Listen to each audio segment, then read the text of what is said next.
మంచిర్యాల జిల్లా నస్పూర్ మున్సిపాలిటీ పరిధిలో అక్రమంగా నిర్మించిన 5 అంతస్తుల బిల్డింగ్ ను కూల్చివేస్తున్నారు అధికారులు. సర్వే నెంబర్ 40 డాక్యుమెంట్స్ తో మున్సిపల్ పర్మిషన్ తీసుకుని సర్వే నెంబర్ 42లో భవనాన్ని నిర్మించారు. 2022 నుంచి ఇప్పటి వరకు నోటీసులు ఇస్తూనే ఉన్నా బిల్డింగ్ యజమాని స్పందించడం లేదని మున్సిపల్ అధికారులు చెబుతున్నారు. నోటీసులు ఇచ్చిన తర్వాత కూడా బిల్డింగ్ కన్స్ట్రక్షన్ ఆపకపోవడంతో ఇవాళ ఉదయం నుంచి కూల్చివేతలు మొదలుపెట్టారు. మొత్తం 3 జేసీబీలతో బిల్డింగ్ ను కూల్చేస్తున్నారు అధికారులు. ఇక ఈ భవనం ఓ కార్మిక నాయకుడికి సంబంధించిందిగా తెలుస్తోంది. బీఆర్ఎస్ హయాంలో రాజకీయ పలుకుబడితో బిల్డింగ్ ను కాపాడుకున్నట్లు సమాచారం. భవనం కూల్చివేతను చూసేందుకు పెద్ద సంఖ్యలో తరలి వచ్చారు జనం. దీంతో కలెక్టరేట్ రోడ్ ను క్లోజ్ చేశారు. భారీగా పోలీసులు మోహరించారు.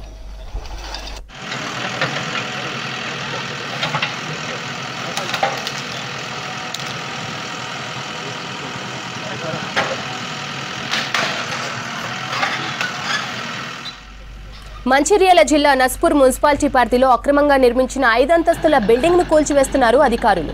సర్వే నెంబర్ 40 డాక్యుమెంట్స్ తో మున్సిపల్ పర్మిషన్ తీసుకుని సర్వే నెంబర్ 42లో భవనాన్ని నిర్మించారు. 2022 నుంచి ఇప్పటి వరకు నోటీసులు ఇస్తూనే ఉన్నా బిల్డింగ్ యజమాని స్పందించడం లేదని మున్సిపల్ అధికారులు చెబుతున్నారు.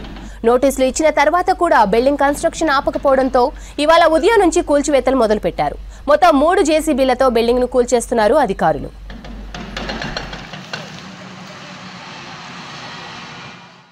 ఇక ఈ భవనం ఓ కార్మిక నాయకుడికి సంబంధించిందిగా తెలుస్తోంది. బీఆర్ఎస్ హయాంలో రాజకీయ పలుకుబడితో బిల్డింగ్ ను కాపాడుకున్నట్లు సమాచారం.